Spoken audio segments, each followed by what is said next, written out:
Good morning dear student, सभी लोगों को मेरा नमस्कार। स्वागत करते हैं आप सभी का आपके अपने YouTube channel OD study point में।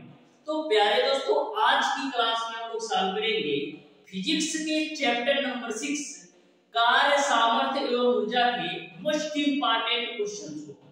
डियर स्टूडेंट, प्रत्येक क्वेश्चन को बहुत ही बेहतरीन तरीके से हम आज की क्लास में सॉल्व करने वाले हैं। प्रत्येक क्वेश्चन का कॉन्सेप्ट मैं आपको इस तरीके से बताने वाला हूं कि कार्य सामर्थ्य एवं ऊर्जा के किसी भी थ्योरेटिकल या न्यूमेरिकल टाइप के क्वेश्चन को मैक्सिमम आप 2 से 3 सेकंड के अंदर सॉल्व कर सकते हो। प्रत्येक क्वेश्चन को डियर स्टूडेंट बिल्कुल बेसिक कॉन्सेप्ट से आपको बताने वाला हूं, जिससे आपको एक भी क्वेश्चन में किसी भी प्रकार का डाउट और कंफ्यूजन ना रहे। डियर स्टूडेंट, आज हम लोगों के कार्य सामर्थ्य एवं ऊर्जा की दूसरी क्लास है। इसके पहले ऑलरेडी मैंने डियर स्टूडेंट कार्य सामर्थ्य एवं ऊर्जा पर आधारित एक क्लास ले रखा हूं, जिसमें मैंने आपको पहली क्लास में डियर स्टूडेंट कार्य सामर्थ्य एवं ऊर्जा के बेसिक कॉन्सेप्ट को बहुत ही बेहतरीन तरीके से क्लियर करवाया है। यदि वह वीडियो आपने अभी तक नहीं देखा है तो जरूर देख लीजिएगा, क्योंकि आपको भी पता है डियर स्टूडेंट कि कॉन्सेप्ट इज पावर। यदि आप किसी भी चैप्टर के कॉन्सेप्ट को अच्छी तरीके से समझ जाते हो तो उस चैप्टर पर आधारित किसी भी तरीके से किसी भी टाइप से आपके पॉलिटेक्निक अथवा आईआईटी एंट्रेंस एग्जाम में क्वेश्चन पूछ लिया जाए तो आप 100% एक्यूरेसी के साथ मैक्सिमम 5 से 10 सेकंड के अंदर सॉल्व कर सकते हो। बस सबसे बड़ी बात है कि उस चैप्टर का कॉन्सेप्ट आपको अच्छी तरीके से क्लियर होना चाहिए। तो डियर स्टूडेंट, अभी तक यदि आपने इस चैप्टर का बेसिक कॉन्सेप्ट वाला वीडियो नहीं देखा है तो जरूर देख लेना। डिस्क्रिप्शन में मैंने लिंक दे दूंगा। बहुत ही बेहतरीन तरीके से इस चैप्टर के बेसिक कॉन्सेप्ट को मैं क्लियर करवाया। हमारी आपसे रिक्वेस्ट है डियर स्टूडेंट, जो भी स्टूडेंट अभी तक हमारे चैनल ओडी स्टडी पॉइंट को सब्सक्राइब नहीं किए हैं, सब्सक्राइब जरूर कर लीजिएगा और बेल आइकन को भी प्रेस कर लीजिएगा, जिससे हमारी अपकमिंग आने वाली वीडियो का नोटिफिकेशन आपको मिलता रहे। जानकारी के लिए मैं आपको बता दूं डियर स्टूडेंट, हमारे चैनल के माध्यम से आप लोगों को पॉलिटेक्निक अथवा आईआईटी एंट्रेंस एग्जाम 2025 की डेली बेसिस पर संडे टू मंडे, यानी एक भी दिन हमारी छुट्टी नहीं होती है। संडे टू मंडे यानी कि सप्ताह के 7 दिन हम डेली सुबह के 10 बजे फिजिक्स की क्लास लेता हूं और डेली शाम को 4 बजे हमारी मैथ की क्लासेस होती हैं। तो बहुत ही बेहतरीन तरीके से हम सारी चीजों को लेकर चल रहे हैं। आप बिल्कुल फ्री ऑफ कॉस्ट यूट्यूब से तैयारी कर सकते हो। आपको किसी भी कॉम्पिटेटिव कोर्स लेने की कोई जरूरत नहीं है। जिस तरीके का कंटेंट और कॉन्सेप्ट मैं आपको YouTube पर प्रोवाइड कर रहा हूं, ऐसा कंटेंट और कॉन्सेप्ट आपको किसी भी पेड कोर्स में भी नहीं मिलेगा। इस बात की मैं आपको गारंटी देता हूं। तो बहुत ही बेहतरीन तरीके से आपकी तैयारी चल रही होगी, आप रिवीजन भी कर रहे होंगे डियर स्टूडेंट। तो चलिए डियर स्टूडेंट, स्टार्ट करते हैं आज की क्लास को। अपनी कुर्सी की पेटी को बांध लीजिएगा। आज की क्लास में डियर स्टूडेंट हम लोग नियर अबाउट 25 से 30 क्वेश्चन का सॉल्यूशन करने वाले हैं। तो बहुत ही बेहतरीन तरीके से हम सारी चीजों को कवर करेंगे। आप ध्यान से समझिएगा, बिल्कुल सिंपल और आसान भाषा में सारे क्वेश्चन के कॉन्सेप्ट को बताने वाला हूं। तो क्वेश्चन नंबर 1 आपके सामने है, ध्यान से समझिएगा डियर स्टूडेंट, इस क्वेश्चन को कैसे सॉल्व करना है। क्वेश्चन नंबर 1 आपका इस प्रकार से है, किसी इंजन की सामर्थ्य 1 अश्वशक्ति है, इसका तात्पर्य है। ऑप्शन नंबर ए आपका है, इंजन 746 न्यूटन बल आरोपित करता है, यानी ऑप्शन नंबर ए तो आपका नहीं सही होगा। ऑप्शन नंबर बी आपको दे रखा है, इंजन द्वारा किए जाने वाले कार्य की दर 746 जूल पर सेकेंड है, यानी आपका ऑप्शन नंबर बी सही हो जाएगा। देखो, ऑप्शन नंबर बी और ऑप्शन नंबर सी दोनों में थोड़ा सा डिफरेंट है। जो आपका ऑप्शन नंबर बी है 746 जूल पर सेकेंड है, जो आपका ऑप्शन नंबर बी है 746 जूल पर सेकेंड है, और जो आपका ऑप्शन नंबर सी है वो आपका 746 जूल है। तो बहुत सारे स्टूडेंट गलती ये करते हैं कि में ऑप्शंस को पढ़ने में बी को ना टिक करके सी को टिक कर देते हैं, जो कि पूरी तरह से गलत है। क्योंकि जो आपका जूल होता है डियर स्टूडेंट, ये आपका कार्य का मात्रक होता है, लेकिन यहाँ पर क्वेश्चन में बात की जा रही है सामर्थ्य का। तो आपका जो एक अश्वशक्ति की वैल्यू होगी वो आपका 746 जूल पर सेकंड के बराबर होगी, यानी ऑप्शन नंबर बी जो है बिल्कुल राइट आंसर होगा। जूल पर सेकंड को हम वाट में कहते हैं, इसको भी आप दिमाग में अच्छी तरीके से ध्यान में रखिएगा। तो क्वेश्चन नंबर 1 आपको अच्छी तरीके से समझ में आ गया होगा। गलती कहां करते हैं स्टूडेंट, इसकी भी जानकारी मैं प्रत्येक क्वेश्चन के साथ देता रहूंगा, जिससे आप लोग गलतियां ना करो। तो क्वेश्चन नंबर 2 पर आ जाओ, ध्यान से समझना क्वेश्चन नंबर 2 को भी। बिल्कुल सिंपल और आसान सा एक क्वेश्चन है। तो देखो क्वेश्चन नंबर 2 किस तरीके से है। बोला है एक घोड़ा 20 न्यूटन के बल द्वारा किसी गाड़ी को 5 मीटर तक खींचता है, तो घोड़े द्वारा किया गया कार्य। तो मैंने आपको बताया था कि कार्य बराबर क्या होता है, बल गुणे विस्थापन। कार्य बराबर क्या होता है, बल गुणे विस्थापन। तो बल की वैल्यू दे रखा है 20 न्यूटन और दूरी आपका है 5 मीटर, तो 20 गुणे 5 जूल हो जाएगा। तो इस तरीके से डियर स्टूडेंट जो किया गया कार्य होगा वो आपका 20 गुणे 5 जूल होगा, यानी ऑप्शन नंबर सी जो है क्वेश्चन नंबर 2 का बिल्कुल राइट आंसर हो जाएगा, ऑप्शन नंबर 2। आ जाओ डियर स्टूडेंट क्वेश्चन नंबर 3 पर। बहुत ही बेहतरीन तरीके से हम सारी चीजों को कवर करेंगे, आप शिद्दत के साथ लगन के साथ जुड़े रहिएगा।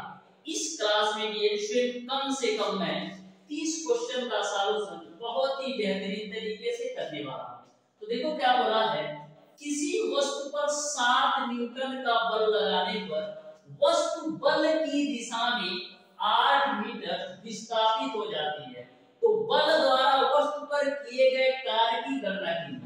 तो इस क्वेश्चन में जो F की वैल्यू दे रखा है वो आपको दे रखा है 7 मीटर और S की जो वैल्यू दे रखा है वो आपको 8 मीटर दे रखा है, यानी कि जो डिस्प्लेसमेंट है वो आपको दे रखा है 8 मीटर। देखो क्वेश्चन में बोल रखा है बल की दिशा में, यानी कि जो आपकी वस्तु है बल की दिशा में विस्थापित हो रही है, जो आपकी वस्तु है बल की दिशा में विस्थापित हो रही है। तो मैंने आपको बताया था कि जब विस्थापन और बल दोनों एक दिशा में होते हैं, यानी कि जब आपका विस्थापन जो है बल की दिशा में ही होता है, तो वहां पर जो थीटा की वैल्यू होती है 0 डिग्री लेना होता है।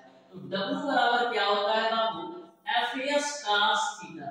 अब सारी वैल्यू रख दो, तो F की वैल्यू है 7, S की वैल्यू है 8 और cos 0 डिग्री का मान कितना होता है, 1 होता है। तो 1 गुणे 8 गुणे 7 कर दो, तो कितना हो जाएगा 56 जूल।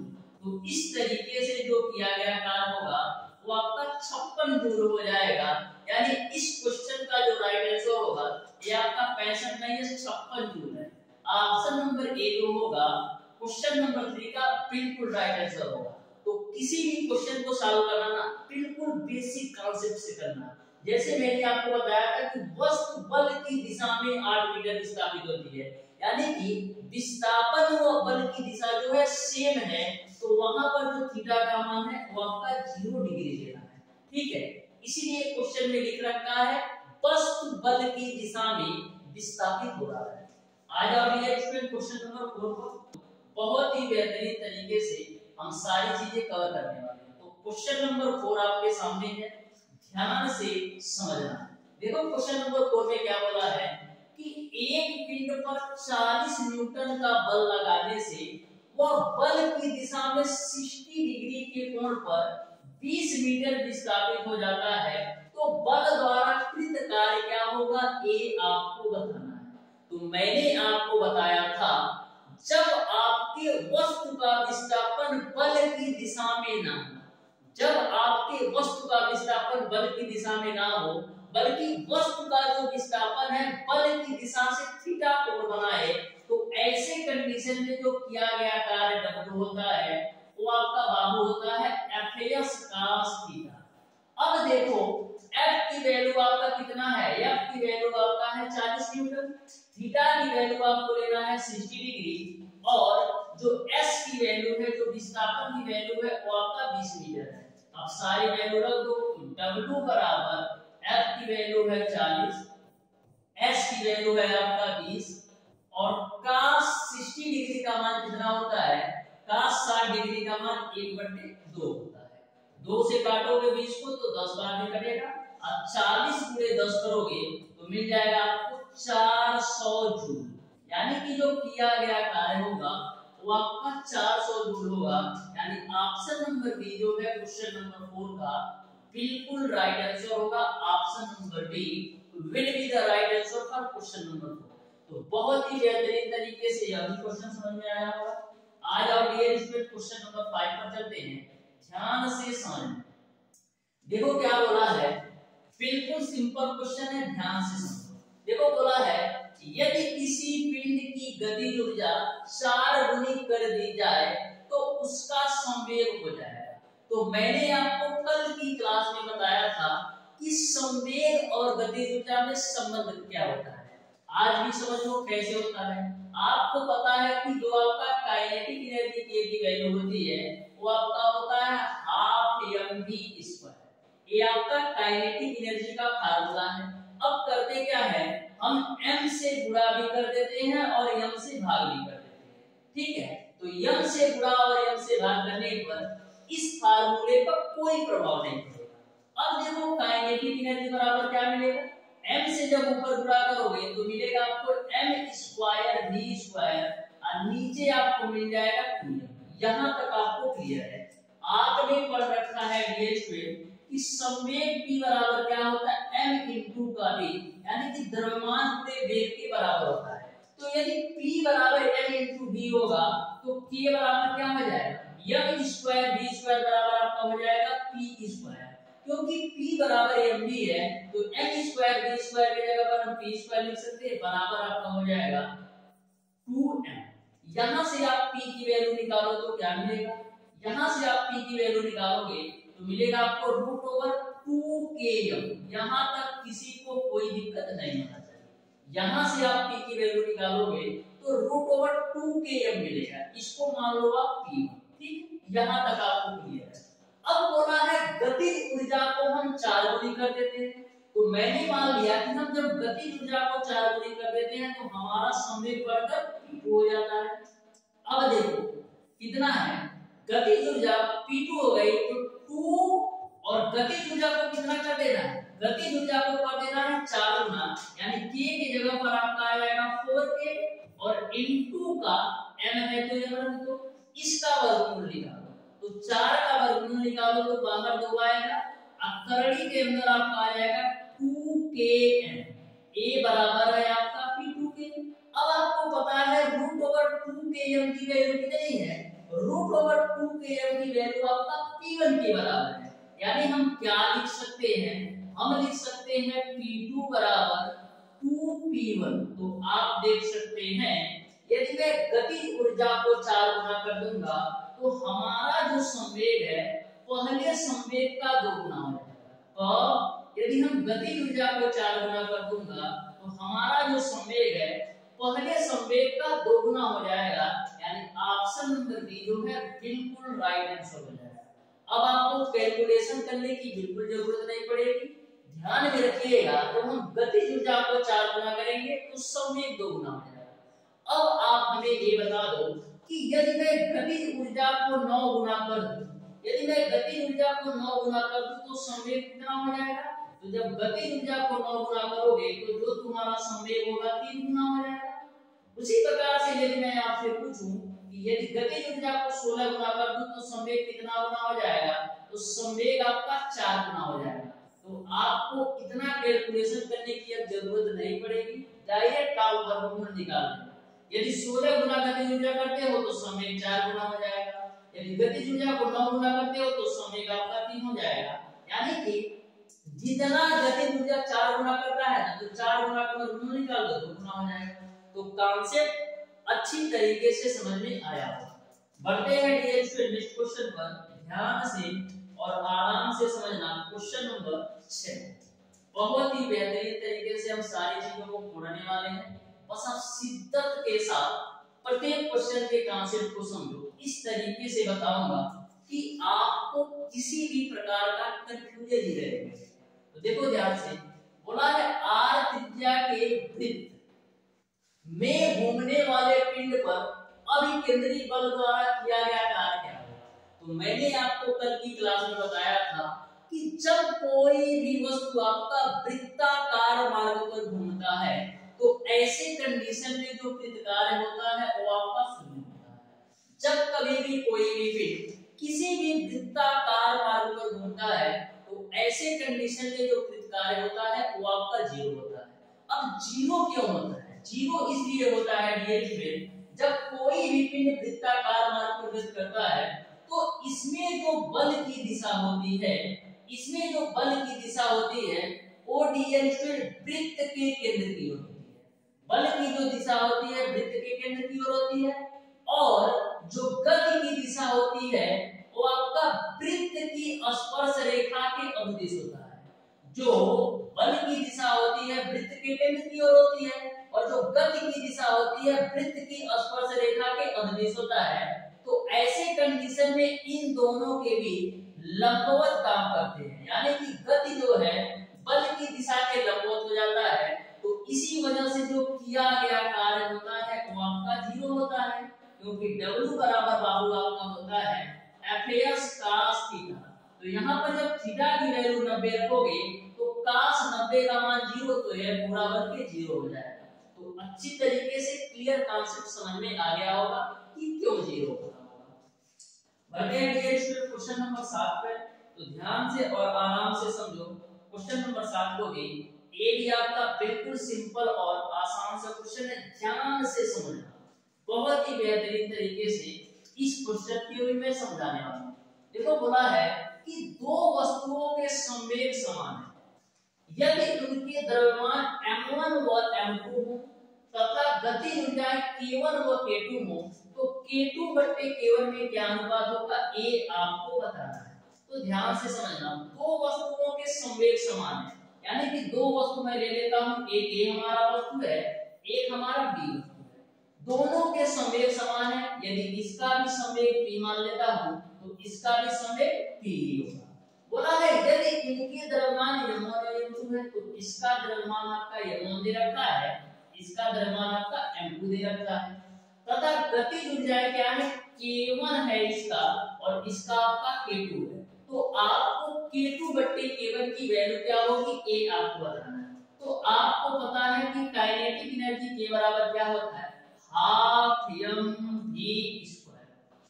ठीक है, आपको बताना है k2 द्रव्यमान m1 और m2 और गति ऊर्जाएं k1 व k2 है, तो k2/k1 में अनुपात बताना है। तो यहाँ पर सबसे पहले हम इसको संवेग के फॉर्म में लाते हैं। तो संवेग के फॉर्म में लाने के लिए हम क्या करते हैं, m से गुणा m से भाग भी कर दो। तो यहाँ पर k बराबर आपको मिल जाता है p²/2m। k बराबर आपको मिल जाता है p²/2m, क्योंकि m का m में गुणा करोगे तो मिलेगा आपको m²v²। तो m²v² को हम p² लिख सकते हैं। अभी मैंने आपको बताया है क्वेश्चन नंबर 5 में। ठीक है, तो यहाँ से k बराबर p²/2m, उसी प्रकार से हम लिख सकते हैं कि k1 बराबर हम लिख सकते हैं p1 का स्क्वायर/2m। ठीक है, इसको मान लो समीकरण नंबर 1। उसी प्रकार से हम k2 बराबर क्या लिख सकते हैं, k2 बराबर हम लिख सकते हैं p2 का whole square divided by 2m2। आपको बताना क्या है, इसको मान लो समीकरण नंबर 2। आपको बताना है k2/k1 का, तो k2/k1 का मान निकालो, तो k2/k1। तो बिल्कुल सिंपल क्वेश्चन है, ध्यान से समझना। तो k2 की वैल्यू आपने क्या निकालना है, k2 की वैल्यू आपने निकालना है p2 का whole square divided by 2m2, और k1 की वैल्यू आपने क्या निकाला है p1 का square divided by 2m। p1 का स्क्वायर डिवाइडेड बाय 2m। तो यहां से आप 2 से 2 को काट दो। अब देखो संवेग दोनों के समान है, संवेग दोनों के समान है, तो हम p1 स्क्वायर से p2 स्क्वायर को निकाल देते हैं। तो यहां से आप k2/k1 की वैल्यू निकालोगे तो आपको मिल जाएगा m1/m2। यानी K2 बटे K1 का जो मान होगा वो आपका M1 बटे का M2 हो जाएगा। यानी क्वेश्चन नंबर 7 का ऑप्शन नंबर जो है ए सही हो जाएगा, M1 बटे का M2। तो यह भी क्वेश्चन आपको अच्छी तरीके से समझ में आया। बढ़ते हैं क्वेश्चन नंबर 8 की तरफ। तो ध्यान से समझिएगा क्वेश्चन नंबर 8 को, बहुत ही बेहतरीन क्वेश्चन है, आप बिल्कुल ध्यान से समझिएगा, बहुत ही बेहतरीन तरीके से सॉल्व करने वाले हैं। देखो क्या बोला है क्वेश्चन में। क्वेश्चन आपका इस प्रकार से है, एक किग्रा द्रव्यमान का पत्थर का टुकड़ा 75 मीटर की ऊंचाई से स्वतंत्रता पूर्वक गिराया जाता है। जब वह पृथ्वी से 4 मीटर की ऊंचाई पर है तो उस क्षण उसकी गतिज व स्थितिज ऊर्जाएं क्या होंगी, ये आपको बताना है। ये आपका 75 नहीं है, ये आपका 25 मीटर है, इसको आप सही कर लेना, ठीक है। 25 मीटर की ऊंचाई से स्वतंत्रता पूर्वक गिराया जाता है, तो आपको पृथ्वी से 4 मीटर की ऊंचाई पर गतिज व स्थितिज ऊर्जा बताना है। तो ध्यान से समझना, मान लो ये आपका पिंड है जो कि 25 मीटर की ऊंचाई से गिराया जाता है। कितने मीटर की ऊंचाई से? 25 मीटर की ऊंचाई से गिराया जाता है। तो यदि मैं आपसे पूछूं कि जो 25 मीटर की ऊंचाई पर आपकी वस्तु है, तो ऐसे कंडीशन में उसके पास कौन सी ऊर्जा होगी? जब 25 मीटर की ऊंचाई पर आपका वस्तु स्थित है, तो ऐसे कंडीशन में उसके पास टोटल जो ऊर्जा होगी वो आपका स्थितिज ऊर्जा होगी, क्योंकि आपको पता है किसी भी पिंड के अंदर उसके स्थिति के कारण जो उसके अंदर ऊर्जा होती है उसे स्थितिज ऊर्जा कहते हैं। तो जब आपका पिंड 25 मीटर की ऊंचाई पर स्थिर है, तो ऐसे कंडीशन में जो पिंड की कुल ऊर्जा होगी वो आपका स्थितिज ऊर्जा के बराबर होगी, क्योंकि पिंड जो है स्थिर अवस्था में। तो हम क्या करते हैं, 25 मीटर की ऊंचाई पर 25 मीटर की ऊंचाई पर हम स्थितिज ऊर्जा निकाल लेते हैं, यानी कि पोटेंशियल एनर्जी निकाल लेते हैं, स्थितिज ऊर्जा निकाल लेते हैं। तो 25 मीटर की ऊंचाई पर पोटेंशियल एनर्जी क्या होगी, mgh के बराबर होगी। ये आपका पोटेंशियल एनर्जी है, जिसको हिंदी में बोलते हो स्थितिज ऊर्जा। तो m की वैल्यू आपका है बाबू 1, g की वैल्यू आप ले लेना है 10 और h की वैल्यू आपको कर देना है 25। तो 25 गुणे 10 करोगे तो 250 जूल, क्योंकि यह प्रकार की ऊर्जा है। यानी कि 25 मीटर की ऊंचाई पर जो उसकी स्थितिज ऊर्जा है कुल ऊर्जा के बराबर है, वो आपका 250 जूल है।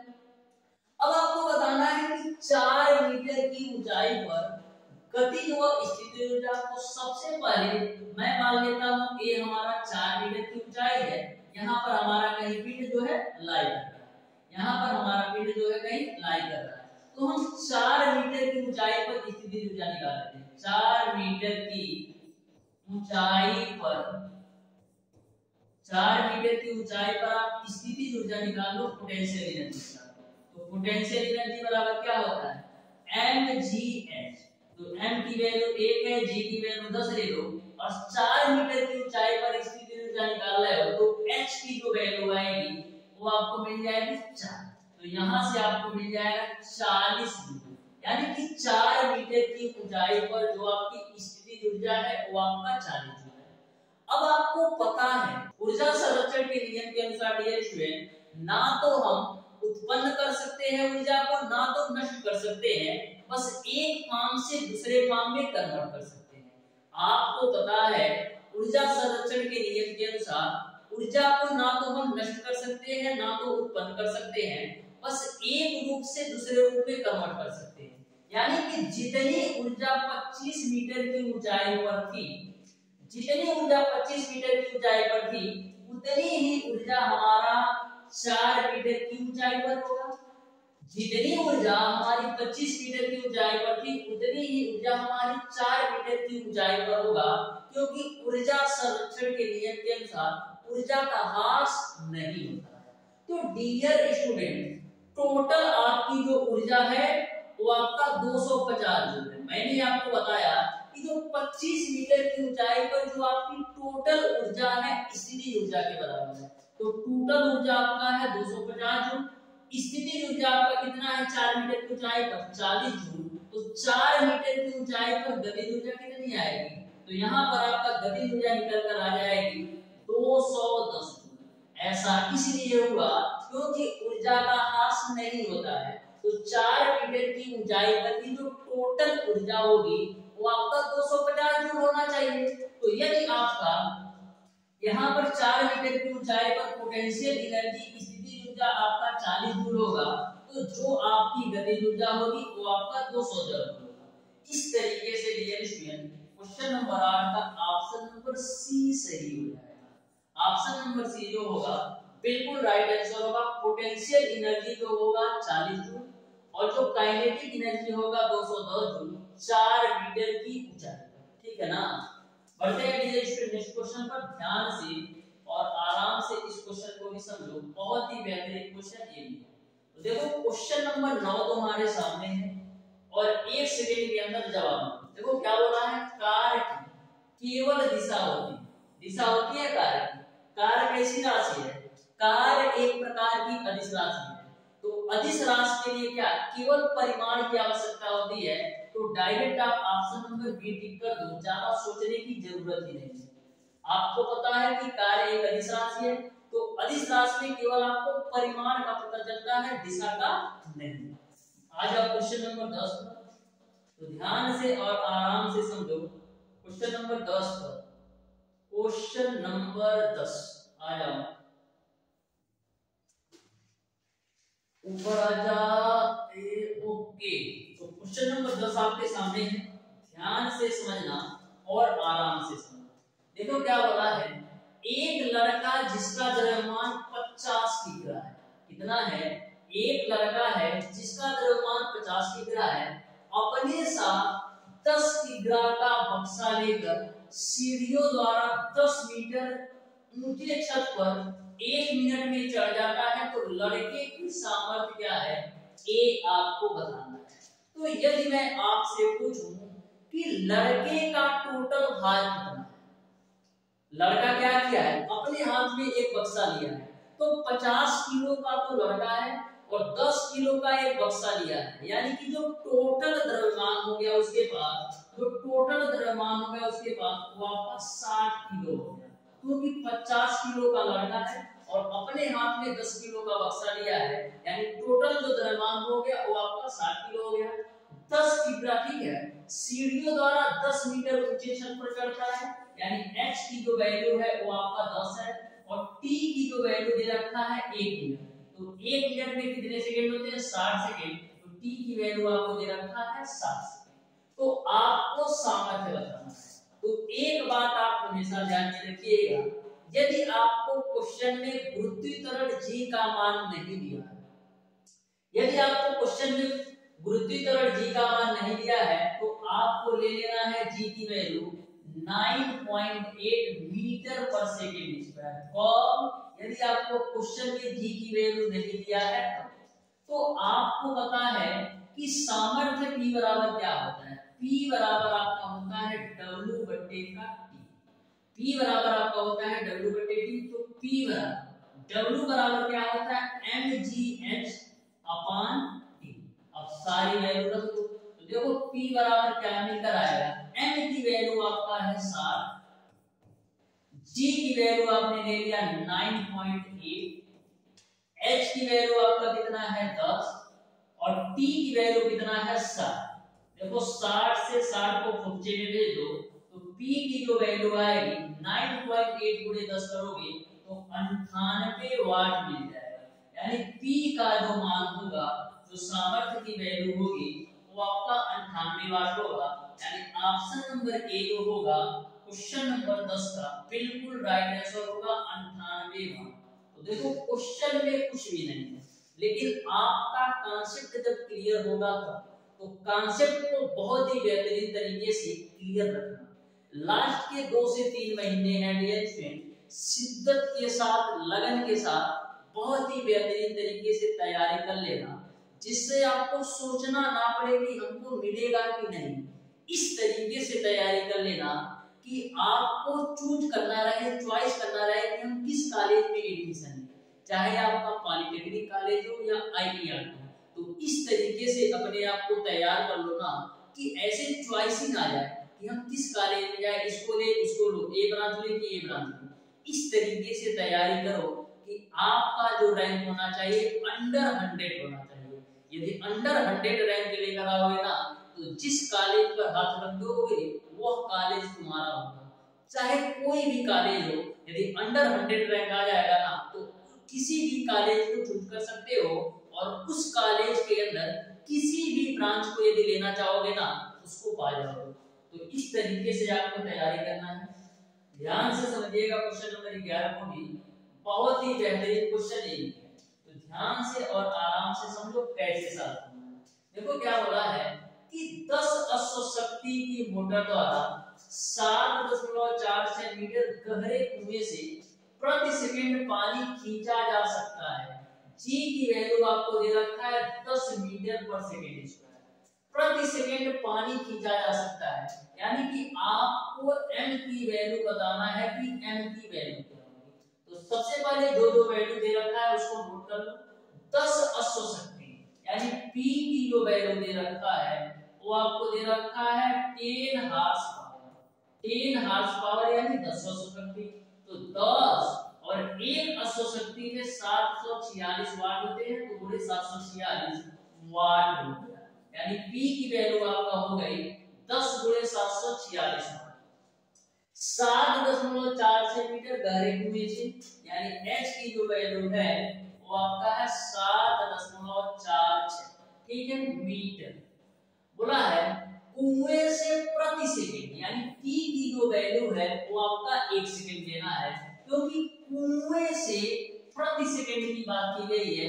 यानी T की वैल्यू आपका हो जाएगा 1 और G की वैल्यू ऑलरेडी आपको दे रखा है। तो P बराबर क्या होता है? P बराबर आपका होता है mgh/t। P बराबर आपका होता है mgh/t। आपको m की वैल्यू निकालना है, तो यहां से m की वैल्यू निकालोगे तो क्या मिलेगा? P into का t डिवाइडेड बाय gh। यहां से इस फार्मूले से आप m की वैल्यू निकालोगे तो p के साथ t चला जाएगा और नीचे में आपका आ जाएगा g into h। अब सारी वैल्यू रख दो, तो p की वैल्यू कितना है? 746 पूरे 10। सॉरी, p की वैल्यू आपका 1 है, g की वैल्यू आपको 10 दे रखा है और ऊंचाई h की वैल्यू आपको दे रखा है 7.4।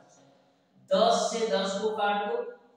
अब देखो 7.46 से आप 746 को काटोगे तो 100 बार भी कटेगा, यानी m की जो वैल्यू आएगी वो आपका 100 आएगा।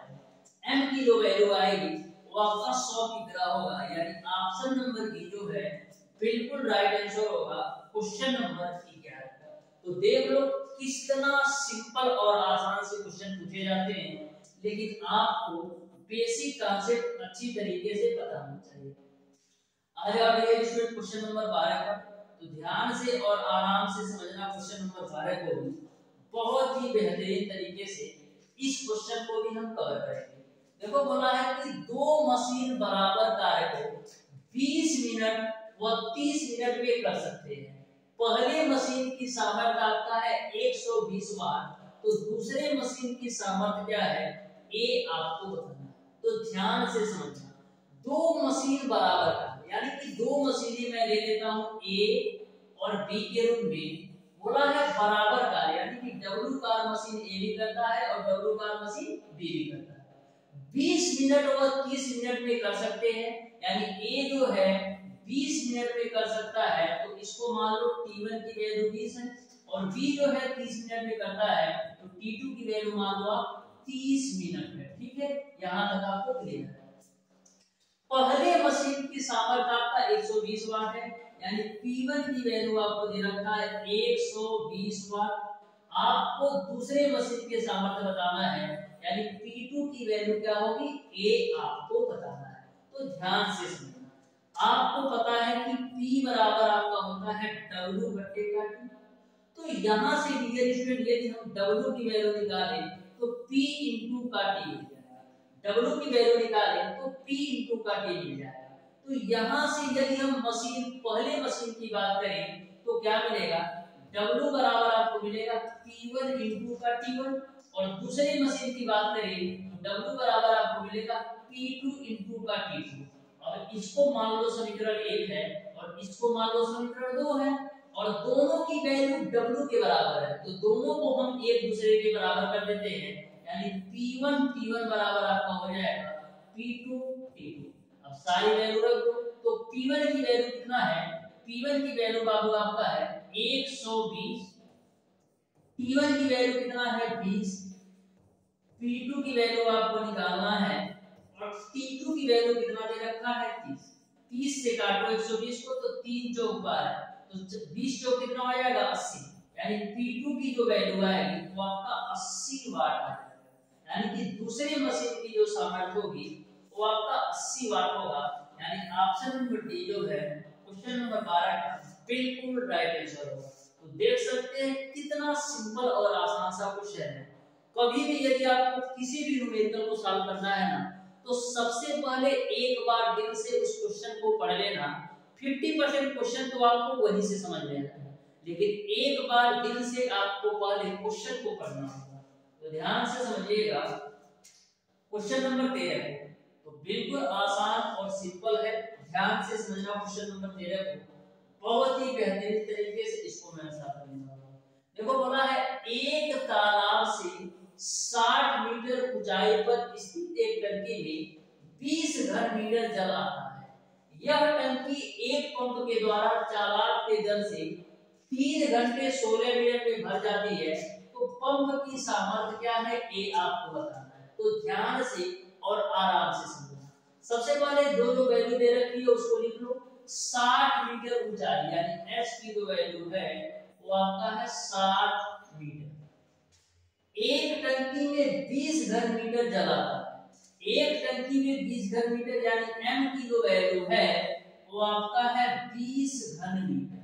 लेकिन आपको पता है कि जो हमारा द्रव्यमान होता है उसको हमको किग्रा में लेना होता है, तो आपको द्रव्यमान दे रखा है 20 घन मीटर। लेकिन डियर स्टूडेंट आप ध्यान में रखिएगा, एक घन मीटर में जो है, एक घन मीटर में डियर स्टूडेंट आपका 1000 केजी जल आता है। एक घन मीटर की जो वैल्यू होती है 1000 केजी होता है। इसको आप अच्छी तरीके से अपने नोटबुक में नोट कर लेना, क्योंकि कभी-कभी आपका जो द्रव्यमान है वो आपका किग्रा में ना लेकर के घन मीटर में लेगा। तो ध्यान में रखिएगा, एक घन मीटर की जो वैल्यू होती है 1000 किग्रा के बराबर होगी। तो यहाँ पर 20 घन मीटर की वैल्यू कितना हो जाएगा, 20 गुणे 1000 किग्रा के बराबर। यहाँ तक आपको क्लियर है। यह टंकी एक पंप के द्वारा तालाब के जल को 3 घंटे 16 मिनट में भर जाती है। तो T की वैल्यू कितनी होगी ये बताओ। 3 घंटा है और 16 मिनट है, तो 1 घंटा में आपका 60 मिनट होता है, तो 6 3 18 यानी 180 मिनट 3 घंटा में मिलेगा, और 16 मिनट उसमें जोड़ोगे तो 196 मिनट आपको मिल जाएगा। अब मिनट को सेकंड में चेंज करने के लिए क्या करेंगे, इसमें हम 60 से गुणा कर देंगे, तो गुणे आपका हो जाएगा 60 सेकंड, यानी टी की जो वैल्यू है 196 गुणे 60 सेकंड। अब आसानी से क्वेश्चन को सॉल्व कर लो। तो P बराबर क्या होता है, P बराबर आपका होता है mgh/t।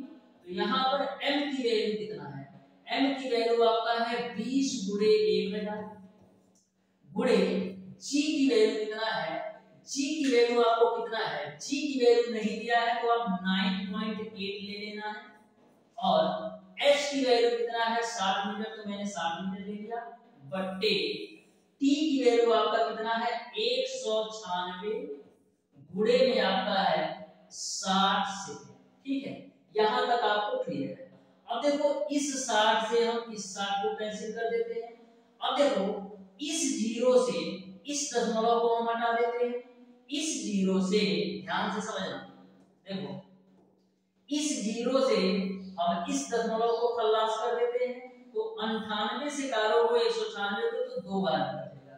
अब क्या लेना, अब इस 2 को इस 2 से भी काट दो तो मिलेगा क्या, केवल आपको 1000 मिलेगा, यानी P की जो वैल्यू मिल जाएगी वो आपको मिल जाएगी 1000 वाट। तो इस तरीके से जो पंप की शक्ति होगी वो आपका 1000 वाट होगा। यानी क्वेश्चन नंबर 13 का ऑप्शन नंबर डी जो है बिल्कुल राइट आंसर होगा क्वेश्चन नंबर 13 का। तो बहुत ही बेहतरीन तरीके से यह भी क्वेश्चन आपने समझा होगा। बढ़ते हैं अगले क्वेश्चन नंबर 14 की तरफ। तो आ जाओ क्वेश्चन नंबर 14 पर ध्यान से समझना और आराम से समझना। देखो क्या बोला है क्वेश्चन नंबर 14 में, बोला है डियर स्टूडेंट एक बिजली के मोटर एक वजन उठाने में केबिन में 4500 न्यूटन का तनाव उत्पन्न करती है और इसे 2 मीटर पर सेकेंड की दर से लपेटती है, तो मोटर की शक्ति बताओ। तो सबसे पहले जो वैल्यू दे रखा है वो कर लो 4500 न्यूटन का तनाव, यानी F की जो वैल्यू है वो आपको दे रखा है 4500 न्यूटन और चाल दे रखा है 2 मीटर पर सेकेंड, यानी V की वैल्यू आपका है 2 मीटर पर सेकेंड। आपको बताना है शक्ति का मान क्या होगा। तो कल की क्लास में मैंने आपको बताया था कि बल और वेग में संबंध क्या होता है, शक्ति के रिलेशन से। तो देखो आपका होता है P बराबर आपका होता है W बट्टे का T। P बराबर आपका होता है W बट्टे T। अब यह आपका W क्या है, कार्य है, तो W बराबर क्या होता है F इंटू का S, नीचे में ऑलरेडी आपका T है, नीचे में ऑलरेडी आपका T है। तो देखो F को हम F भी रखते हैं, दूरी बट्टे समय को आप क्या बोलते हैं, दूरी बट्टे समय को हम चाल बोलते हैं, यानी V बोल सकते हैं। यानी कि जो हमारी P की वैल्यू है F इंटू V के बराबर भी होती है। आपको समझ में आ गया। अब सारी वैल्यू रख दो, तो P बराबर आपका हो जाएगा F इंटू का V, तो F की वैल्यू आपका है 45 और V की वैल्यू आपका है 2, तो 45 गुना 90 और 2 को 0 चिपका दो, यानी कि 9000 वाट हो जाएगा। तो इस तरीके से डियर स्टूडेंट क्वेश्चन नंबर 14 का ऑप्शन नंबर डी सही हो जाएगा। प्रत्येक क्वेश्चन को बिल्कुल बेसिक कॉन्सेप्ट से आपको बता रहा हूं, जिससे आपको किसी भी प्रकार का किसी भी क्वेश्चन में डाउट नहीं होगा। नेक्स्ट क्वेश्चन पर आ जाओ, क्वेश्चन नंबर 15 पर। तो ध्यान से समझिएगा क्वेश्चन नंबर 15 को भी। ये भी आपका सिंपल और आसान सा क्वेश्चन है। देखो क्या बोला है, एक लड़का r दूरी तक सर पर वजन रखकर चलता है, इसे अधिकतम कार्य करना पड़ेगा जब वजन को लेकर। ऑप्शन नंबर ए आपको दे रखा है ऊर्ध्वाधर क्षैतिज सतह पर चलता है, ऑप्शन नंबर बी आपको दे रखा है चिकनी क्षैतिज सतह पर चलता है, और ऑप्शन नंबर सी आपका है नत समतल पर चलता है, और ऑप्शन नंबर डी आपको दे रखा है ऊर्ध्वतल पर चलता है। तो डियर स्टूडेंट यहाँ पर आपको बताना है कि अधिकतम कार्य कब करेगा, जो लड़का है किस कंडीशन में अधिकतम काम करेगा। तो लड़का जो है अधिकतम कार्य ऊर्ध्वतल पर जब चलेगा, ऐसे कंडीशन में अधिकतम काम करेगा। ऊर्ध्वतल मतलब इस तरीके से उसका डायरेक्शन होगा, इस तरीके से वो चलेगा, तो ऐसे कंडीशन में जो किया गया कार्य होगा वो अधिकतम होगा। यानी क्वेश्चन नंबर 15 का ऑप्शन नंबर डी सही हो जाएगा। आज आप क्वेश्चन नंबर 16 का, तो क्वेश्चन नंबर 16 को भी आप ध्यान से समझिएगा। बिल्कुल सिंपल और आसान सा ये क्वेश्चन है, ध्यान से और आराम से समझो। क्वेश्चन नंबर 16 को बिल्कुल सिंपल क्वेश्चन है, केवल देखने में आपको लग रहा होगा कि काफी लेंथी क्वेश्चन है, लेकिन ध्यान से समझिएगा। बोला है 1 टन भार की कार को 30 किलोमीटर प्रति घंटे की चाल से समतल सड़क पर चलाया जाता है। अतिरिक्त अश्वशक्ति जो कि इंजन को विकसित करती होगी ताकि वही चाल 5 में 1 की प्रवणता वाली ढाल के साथ ऊपर की ओर जाते हुए बनाई रखी जा सके होगी, ये आपको बताना है। यानी कि आपको P की वैल्यू बताना है, वो भी आपको अश्वशक्ति में, वो भी आपको अश्वशक्ति में। तो सबसे पहले जो वैल्यू दे रखा है उसको अच्छे से नोट कर दो। तो यहाँ पर देखो m की वैल्यू आपको दे रखा है 1 टन, m की वैल्यू आपको दे रखा है डियर स्टूडेंट 1 टन। तो 1 टन में जो है आपका 1000 किलो होता है, यानी m की वैल्यू आपका हो गया 1000 किलो। 30 किलोमीटर प्रति घंटे की चाल से, यानी v की जो वैल्यू है वो आपका है 30 किलोमीटर प्रति घंटा। तो किलोमीटर प्रति घंटा को मीटर प्रति सेकंड में चेंज करने के लिए 5/18 से गुणा कर दो, ठीक है। समतल सड़क पर चलाया जाता है। अतिरिक्त अश्वशक्ति जो कि इंजन को विकसित करती होगी ताकि वही चाल 5 में 1 की प्रवणता, 5 में 1 की प्रवणता का मतलब ये है कि जो साइन थीटा की वैल्यू है वो आपका 1/5, 5 में 1 की प्रवणता, तो साइन थीटा की वैल्यू आपका 1/5 होगी। ढाल के साथ ऊपर की ओर जाते हुए बनाए रखी जा सके वो भी ये आपको बताना है। तो कभी आपको अभी प्रवणता और वेग दोनों दे रखा हो, ऐसे कंडीशन में जो आपका p की वैल्यू होता है वो आपका होता है mg sin थीटा इनटू का v। इसको आप अच्छी तरीके से अपने दिमाग में नोट कर लेना। कभी भी यदि आपको प्रवणता की वैल्यू दे रखा हो और आपको सामर्थ्य निकालना है तो p बराबर mg sin थीटा इनटू का v होता है। अब सारी वैल्यू रखो और ध्यान से समझो। तो यहाँ पर देखो m की वैल्यू कितना है 1000, g की वैल्यू नहीं दिया है तो 9.8 आपको ले लेना है। sin थीटा की वैल्यू आपका है 1/5 और v की वैल्यू कितना है 30 गुणे 5/18। यह जो वैल्यू आएगी किसमें आएगी, यह जो वैल्यू आएगी डियर स्टूडेंट आपका वाट में आएगी। किसमें आएगी, वाट में आएगी। अब देखो क्या करने वाला है। अब देखो हम 5 से 5 को काट देते हैं, 5 से 5 को काट दो, 6×25 30 होता है और 6×3 आपका हो जाएगा 18। और देखो क्या करने वाला है, और कुछ करने वाला है नहीं, तो आ जाना इधर। तो p बराबर आपको क्या मिलेगा, ऊपर से आपको मिलेगा 1000 गुणे 98। तो 1000 गुणे 98, 1 दशमलव से 1 जीरो को कैंसिल कर दो तो 98 गुणे 100 करोगे मिलेगा आपको 9800 गुणे। अब आगे आ जाओ, ऊपर आपका मिलेगा 5, ऊपर से केवल आपको 5 बच रहा है और नीचे से आपका 3 बच रहा है, तो गुणे 5 अब बट्टे का आपका हो जाएगा 3। अब देखो यह जो वैल्यू है आपका वाट में है, लेकिन आपको जो आंसर देना है वो आपको अश्वशक्ति में देना है। तो एक अश्वशक्ति में आपका 746 वाट होता है, यानी कि वाट को यदि हमको अश्वशक्ति में चेंज करना है तो हमको क्या 746 से इसमें भाग दे देना है, 746 से इसको भाग दे देना है। अब इसी को कैलकुलेट कर लेना, तो जब कैलकुलेट करिएगा तो आपको 22.34 अश्वशक्ति मिल जाएगा, 22.34 हॉर्स पावर मिल जाएगा। यानी क्वेश्चन नंबर 16 का ऑप्शन नंबर सी जो है बिल्कुल राइट आंसर होगा।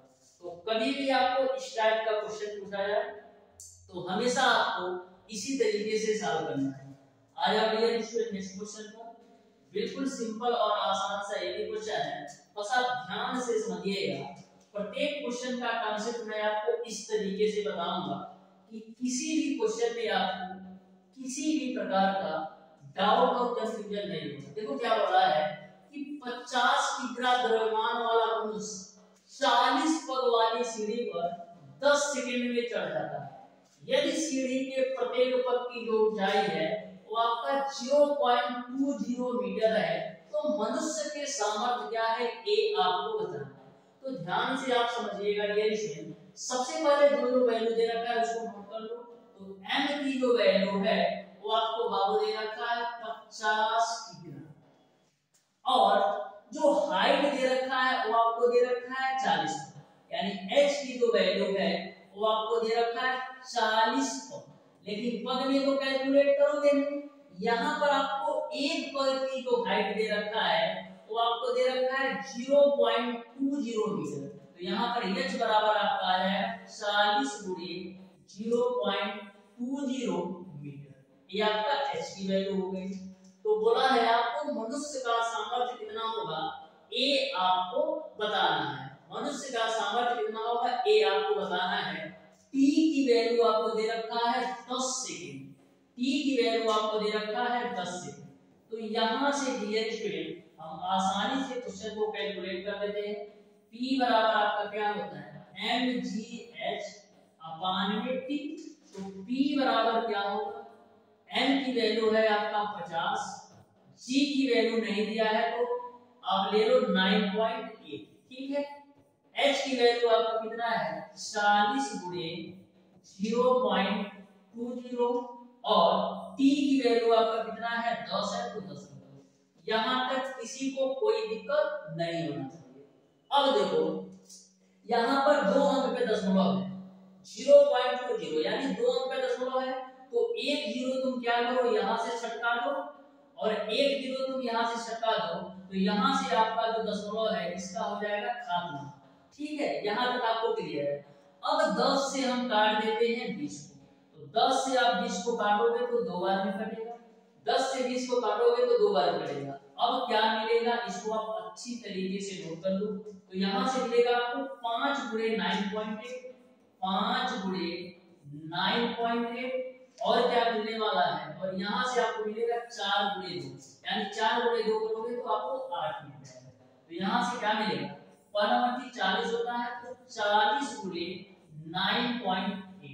अब गुणा कराओ तो 4/32 को 2, 4/32 को 2 और 4 9 36 और 3 कितना होगा 45 और एक जीरो है तो जीरो चिपका दो। अब कितने अंक पे दशमलव लगाना है, एक अंक पे, तो एक अंक पे मैंने दशमलव लगा दिया यानी आपको 392 वाट मिल जाएगा। आपको जो है 392 वाट मिल जाएगा। देखो कौन से ऑप्शन में दिया है, तो इस तरीके से आपका ऑप्शन नंबर बी जो है बिल्कुल राइट आंसर होगा क्वेश्चन नंबर 17 का। ऑप्शन नंबर बी जो होगा बिल्कुल राइट आंसर होगा क्वेश्चन नंबर 17 का। आ जाओ डियर स्टूडेंट क्वेश्चन नंबर 18 बहुत ही बेहतरीन तरीके से डियर स्टूडेंट हम लोग कम से कम 30 क्वेश्चन का सॉल्यूशन करेंगे। आप शिद्दत के साथ, धैर्य के साथ, पेशेंस के साथ बने रहिएगा। 30 क्वेश्चन का सॉल्यूशन करवाऊंगा और प्रत्येक क्वेश्चन को बहुत ही बेसिक कांसेप्ट के साथ बताऊंगा जिससे आपको किसी भी क्वेश्चन में किसी भी प्रकार का डाउट हो कंफ्यूजन ना आए। तो क्वेश्चन नंबर 18 आपके सामने है, ध्यान से समझिएगा इस क्वेश्चन को कैसे सॉल्व करना है। तो ध्यान से समझो, देखो क्या बोला है, एक मशीन 500 जूल कार्य 10 सेकंड में करती है तो मशीन की शक्ति क्या होगी ये आपको बताना है। मशीन की शक्ति क्या होगी ये आपको बताना है। तो सबसे पहले जो जो वैल्यू दे रखा है ना उसको तुम अच्छी तरीके से नोट करो। 500 जूल यानी W की जो वैल्यू दे रखा है वो आपको दे रखा है 500 जूल। W की जो वैल्यू दे रखा है वो आपको दे रखा है डियर स्टूडेंट 500 जूल। ठीक है, 10 सेकंड में करती है यानी T की जो वैल्यू है वो आपको दे रखा है 10 सेकंड। तो आपको मशीन की शक्ति बताना है। तो P बराबर क्या होता है W बटे का T। तो W की वैल्यू आपका है 500 और T की वैल्यू आपका 10 है, 0 से 0 काट दो मिल जाएगा आपको 50 वाट। यानी कि जो शक्ति की वैल्यू होगी वो आपका 50 वाट होगा। यानी ऑप्शन नंबर सी जो होगा बिल्कुल राइट आंसर होगा। बहुत सारे जूल सेकंड मात्रक आएंगे। क्या जूल सेकंड मात्रक होता है शक्ति का? शक्ति का मात्रक जूल पर सेकंड होता है ना कि जूल सेकंड होता है, क्योंकि P बराबर आपका होता है W बटे T। तो जो कार्य का मात्रक हो जाएगा जूल हो जाएगा और समय का मात्रक सेकंड हो जाएगा। तो कंफ्यूजन बिल्कुल भी नहीं होना चाहिए, इसलिए मैं सारी चीजों को बिल्कुल क्रिस्टल क्लियर बता रहा हूं कि आपको किसी भी प्रकार का डाउट नहीं हो। जहां पर भी थोड़े पॉइंट बच रहे हैं कि यहां पर आप कंफ्यूज हो सकते हो उसको मैं क्लास में ही क्लियर करवा दे रहा हूं। आ जाओ डियर स्टूडेंट क्वेश्चन नंबर 19 पर। क्वेश्चन नंबर 19 आपके सामने है, ध्यान से और आराम से इस क्वेश्चन को भी आप समझिएगा। देखो क्वेश्चन आपका इस प्रकार से है, यम द्रव्यमान के एक कण का संवेग v है तो इसकी गतिज ऊर्जा क्या होगी ये आपको बताना है। तो मैंने आपको बताया है कि गतिज ऊर्जा के बराबर आपका होता है हाफ mv²। अब संवेग के संबंध निकालना है तो इसमें आप m से गुणा भी कर दो और m से भाग भी कर दो। तो k बराबर आपको क्या मिल जाएगा m² और v² डिवाइडेड बाय 2m। आपको पता है P बराबर आपका होता है m/v। तो m² v² के बराबर हम लिख सकते हैं e² डिवाइडेड बाय 2। तो इस तरीके से जो आपकी गतिज ऊर्जा होगी वो आपका P² 2m के बराबर होगा। यानी इस क्वेश्चन का जो राइट आंसर होगा वो आपका ऑप्शन नंबर डी सही रहेगा। ऑप्शन नंबर डी जो होगा इस क्वेश्चन का बिल्कुल राइट आंसर होगा। आ जाना डियर स्टूडेंट क्वेश्चन नंबर 20 पर। तो बहुत ही बेहतरीन क्वेश्चन ये भी है, आप ध्यान से समझिएगा जिससे आपको अच्छी तरीके से समझ में आ सके। प्रत्येक क्वेश्चन को डियर स्टूडेंट बिल्कुल बेसिक से एकदम स्टेप बाय स्टेप आपको बताने वाला हूं, जिससे आपको किसी भी क्वेश्चन में किसी भी प्रकार का थोड़ा सा भी डाउट और थोड़ा सा भी कंफ्यूजन ना रहे कि इस पॉइंट से इस पॉइंट पर कैसे पूछना है। बहुत ही बेहतरीन तरीके से एक बार यदि आप दिल से डियर स्टूडेंट किसी भी चैप्टर, इसी चैप्टर की नई बात मैं कर रहा हूं, किसी भी चैप्टर को यदि आप एक बार दिल से अच्छी तरीके से पढ़ लोगे ना बेसिक कॉन्सेप्ट के साथ, तो किसी भी प्रकार का कोई भी डाउट नहीं आएगा, चाहे आपका कोई भी सब्जेक्ट हो या कोई भी चैप्टर हो, किसी भी सब्जेक्ट का।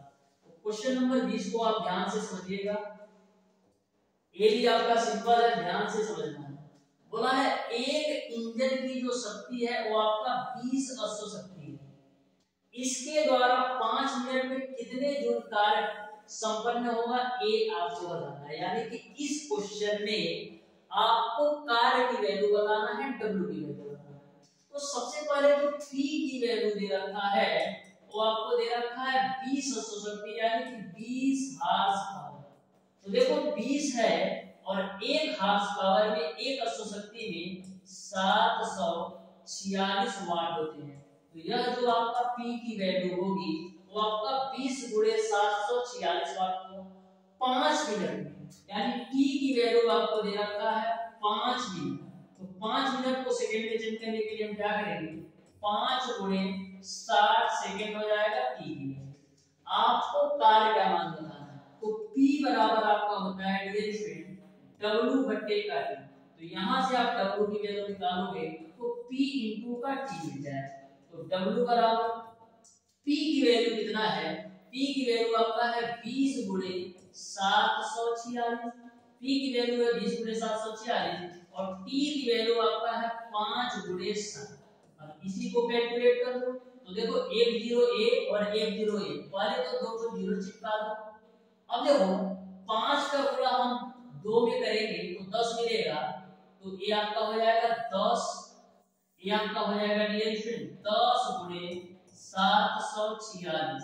ये डबल जीरो है तो डबल जीरो ही रहने दो, तो यहाँ पे क्या मिल जाएगा 746 और 2 1 3 तो 0 चिपक जाएगा। तो इसको और क्या लिख सकते हो, इसको और क्या लिख सकते हो, यहाँ पर एक गलती है, थोड़ा इसको हम सही करते हैं, ध्यान से देखो 20 बच्चे आपका 100 होता है ना, तो 20 बच्चे पहले 100 लिख लो, गुणे लिख लो 746 अब गुणे लिख लो 7, ठीक है। अब कितना जीरो, 3 तो 0 चिपका दो, क्योंकि 2 0 यहाँ से 1 0 यहाँ से, 3 तो 0 चिपका दिया।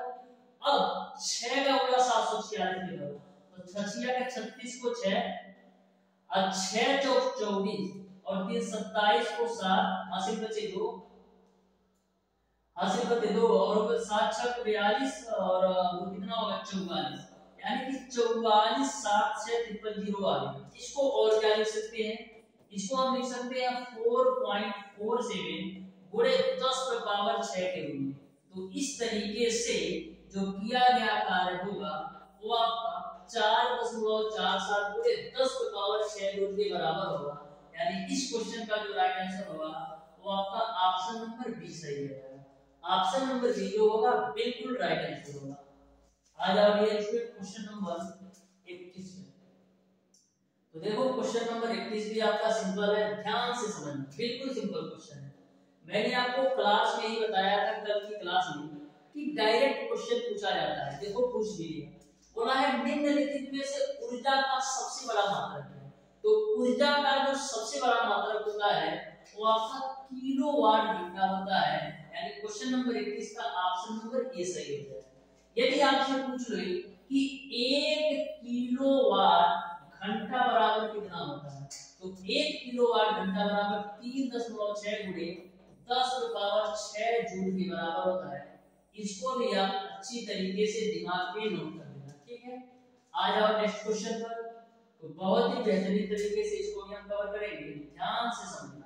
बस आप 10 मिनट और दे दो, 10 मिनट में आज की क्लास को मैं एंड कर दूंगा। 5 से 6 क्वेश्चन और बचे हैं, बस 10 मिनट और चाहिए। तो देखो ये क्वेश्चन आपका इस प्रकार से है, एक जल पंप जो पेट्रोल से चलता है, 30 मीटर गहराई से 0.5 मीटर प्रति मिनट की दर से जल निकालता है। यदि पंप की क्षमता जो है 70% हो तो ईंधन द्वारा उत्पन्न शक्ति कितनी होगी, ये आपको बताना है। तो सबसे पहले जो जो वैल्यू दे रखा है उसको तुम अच्छी तरीके से नोट कर लो। तो बोला है 30 मीटर गहराई, यानी h की जो वैल्यू है वो आपका है 30 मीटर, ठीक है। 0.5 मीटर प्रति मिनट, ये आपका 0.5 घन मीटर पर मिनट होगा। 0.5 घन मीटर पर मिनट होगा, यानी m की जो वैल्यू है वो आपका आ जाएगा 0.5 घन मीटर। अब मैंने आपको बताया है डियर स्टूडेंट्स कि एक घन मीटर में आपका 1000 किलो होता है। तो 0.5 घन मीटर में कितना हो जाएगा, तो m की वैल्यू आपको मिल जाएगा 0.5 गुणे 1000 केजी। 1000 सही से लिख देते हैं, 1000 केजी, ठीक है।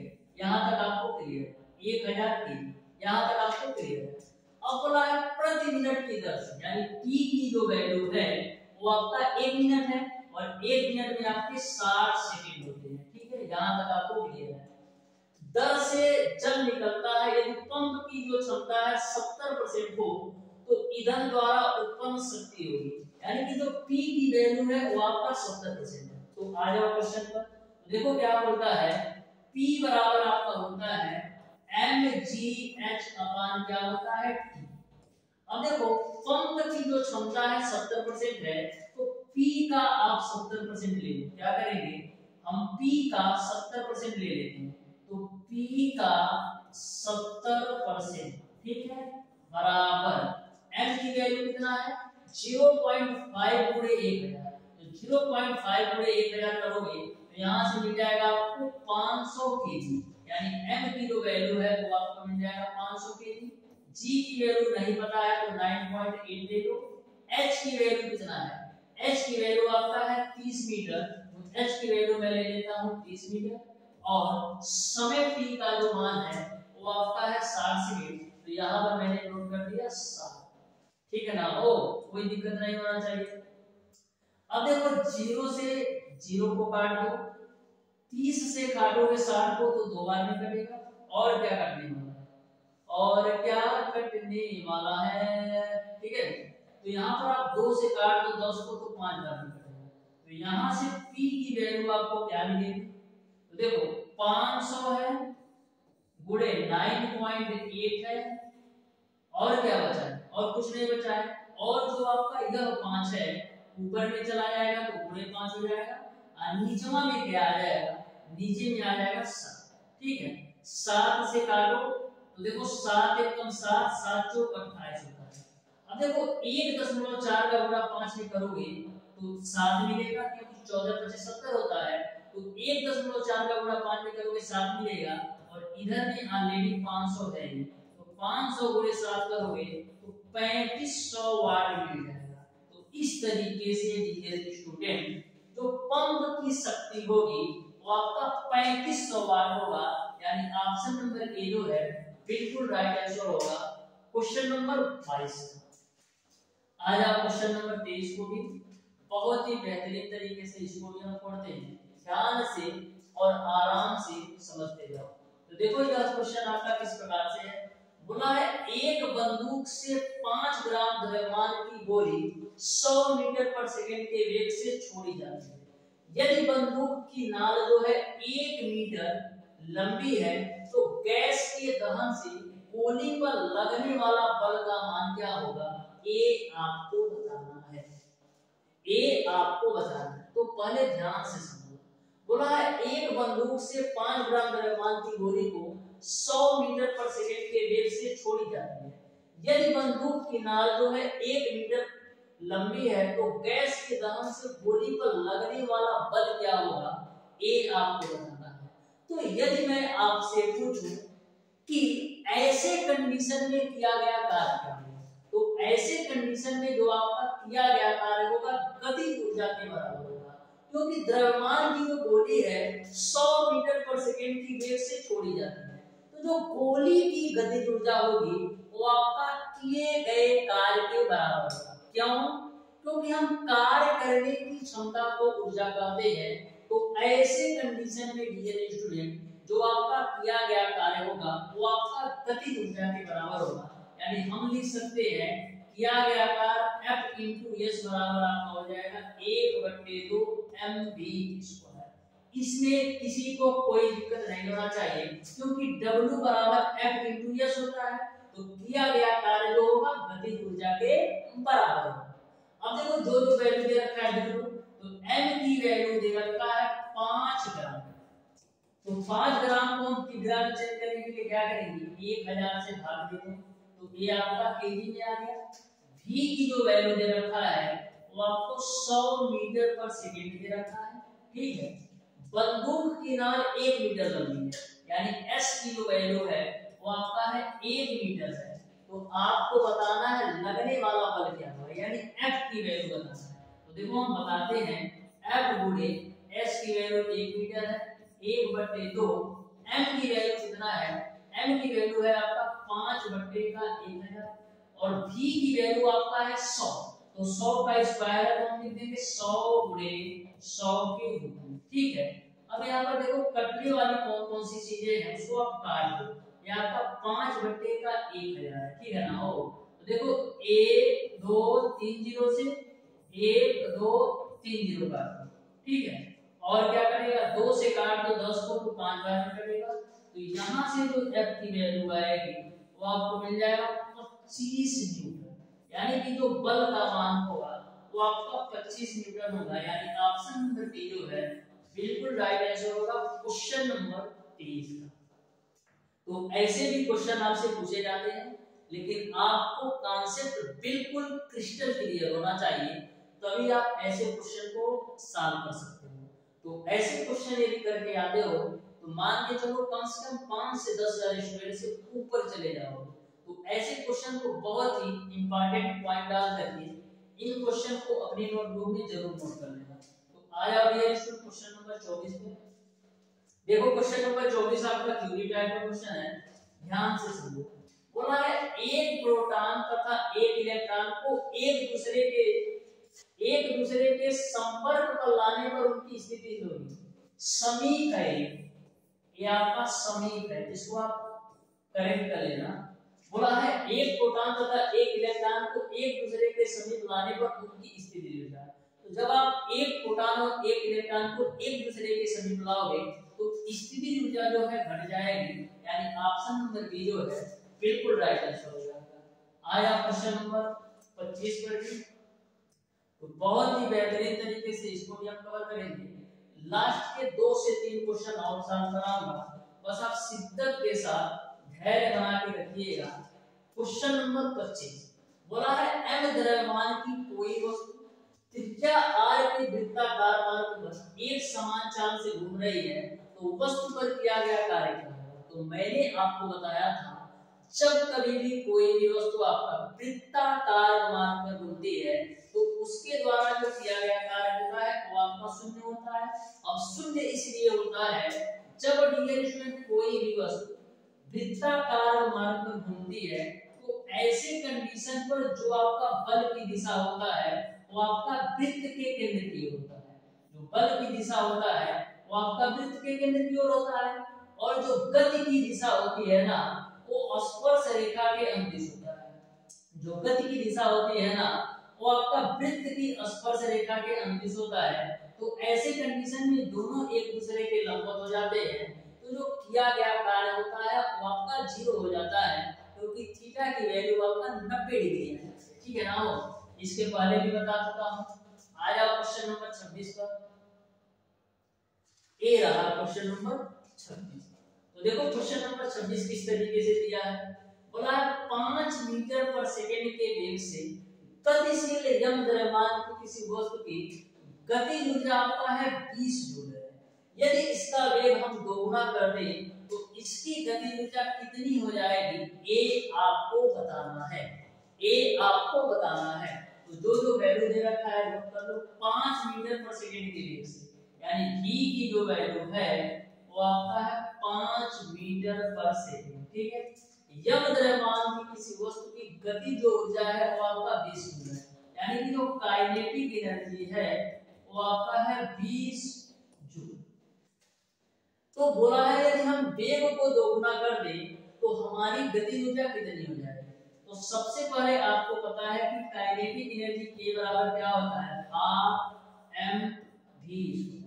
तो काइनेटिक एनर्जी की वैल्यू आपको दे रखा है 20, हाफ एम की वैल्यू नहीं पता है, एम ही रखो, और वी की वैल्यू आपका है 5, तो 5 का स्क्वायर करोगे तो मिलेगा 25, 5 का स्क्वायर करोगे तो मिलेगा 25, ठीक है। तो यहां से एक मिस्टेक है इसके लिए स्टूडेंट, ये जो आपका गति ऊर्जा है ना ये आपका 25 जूल होना चाहिए, ये जो आपकी गति ऊर्जा है ना 25 जूल होना चाहिए, तभी आपका क्वेश्चन सेट होगा। तो काइनेटिक एनर्जी की जो वैल्यू है इसको आप 25 जूल कर लो, तो ये आप 25 जूल कर लो, तो ये आपका 25 हो जाएगा, 25 से 25 कैंसिल होगा, तो m की जो वैल्यू आएगी वो आपको मिलेगा 2 की ग्राम, क्योंकि 25 जूल पर ही ऑप्शन दिया गया है। m की जो वैल्यू आएगी वो आपका आएगा 2 की ग्राम। अब डियर स्टूडेंट आप काइनेटिक एनर्जी निकालो, तो काइनेटिक एनर्जी बराबर क्या होता है, हाफ एम वी स्क्वायर, तो हाफ हो गया, m की वैल्यू आपने निकाला है 2, तो 2 रख दो, और वेग का क्या बोला है, इसका वेग दोगुना कर दिया जाए। तो पहले वेग 5 मीटर पर सेकंड था, तो वेग को दोगुना करोगे तो 10 मीटर पर सेकंड होगा, और 10 का स्क्वायर करोगे तो 100 मिल जाएगा, 0 से 0 काट दो तो काइनेटिक एनर्जी मिल जाएगी 100 जूल। तो इस तरीके से डियर स्टूडेंट वेग को दोगुना करने पर काइनेटिक एनर्जी आपका 100 जूल होगा, यानी ऑप्शन नंबर बी जो है क्वेश्चन नंबर 26 का बिल्कुल राइट आंसर होगा। आ जाओ क्वेश्चन नंबर 27 पे, तो ध्यान से और आराम से समझो क्वेश्चन नंबर 27 को भी। बहुत ही सिंपल और आसान सा क्वेश्चन है, लेकिन ध्यान से समझोगे तो देखो क्या बोला है, मिठाई की एक टुकड़े का औसत जो मान है वो आपका 360 किलो कैलोरी है। इससे प्राप्त ऊर्जा 100 वाट के लैंप को कितने समय जलाए रखने के लिए काफी है, ए आपको बताना है, यानी कि समय का मान क्या है ए आपको बताना है। तो ध्यान से समझना, यहाँ पर औसत मान आपको किलो कैलोरी में दे रखा है, यानी एच की जो वैल्यू है वो आपको दे रखा है 360 किलो कैलोरी। तो किलो कैलोरी को हम कैलोरी में चेंज करने के लिए क्या करेंगे, किलो कैलोरी को हम कैलोरी में चेंज करने के लिए क्या करेंगे, 1 किलो कैलोरी में आपका 1000 कैलोरी होता है, तो 360 किलो कैलोरी में 360 गुणे 1000 कैलोरी हो जाएगा। यहां तक आपको कोई दिक्कत नहीं होना चाहिए, ठीक है। अब डियर स्टूडेंट यहाँ पर जो ऊर्जा का मात्रक दे रखा है वाट में दे रखा है, और समय का मान मिनट और घंटा में दे रखा है, तो यहाँ पर हम कैलोरी को भी हम जूल में चेंज करेंगे। तो 1 कैलोरी की जो वैल्यू होती है वो आपका होता है 4.2 जूल। 1 कैलोरी की जो वैल्यू होता है वो आपका होता है 4.2 जूल, यानी आपका H बराबर क्या आएगा 360 गुणे 1000, और कैलोरी को जूल में चेंज करने के लिए हम 4.2 से गुणा कर दिए, क्योंकि 1 कैलोरी में 4.2 जूल होता है। तो यहाँ से जो H की वैल्यू आ गई वो आपका इतनी आ गई। जो H की वैल्यू है इसको आप कार्य भी बोल सकते हो, चाहे H बोलो या W बोलो, क्योंकि मात्रक जो है जूल में है। तो यहाँ से हम लिख सकते हैं H बराबर P इंटू का T। यह कैसे आया, तो आपको पता है W P बराबर क्या होता है, P बराबर आपका होता है W बटे T। तो यहाँ से आप निकालोगे तो W बराबर P इंटू का T। H की वैल्यू आपका W के बराबर है, तो यहाँ से हम H बराबर P इंटू T लिख दिया। क्लियर, अब सारी वैल्यू रख दो। तो H की वैल्यू कितना है, H की वैल्यू आपका है 360 गुणे 1000 गुणे 4.2, P की वैल्यू आपका कितना है 100 को 100 रख दो और इंटू का T करो। अब देखो कैलकुलेशन कैसे करते हैं। अब देखो डबल जीरो है तो डबल जीरो से आप ऑप्शन में भेज दिया। अब देखो 360 का पूरा 10 निकालोगे तो मिलेगा आपको 3600, अब गुणे आपका हो जाएगा 4.2 बराबर आपका हो जाएगा t। अब देखो 1 घंटा में कितने सेकंड होते हैं? 1 घंटा में 3600 सेकंड होते हैं।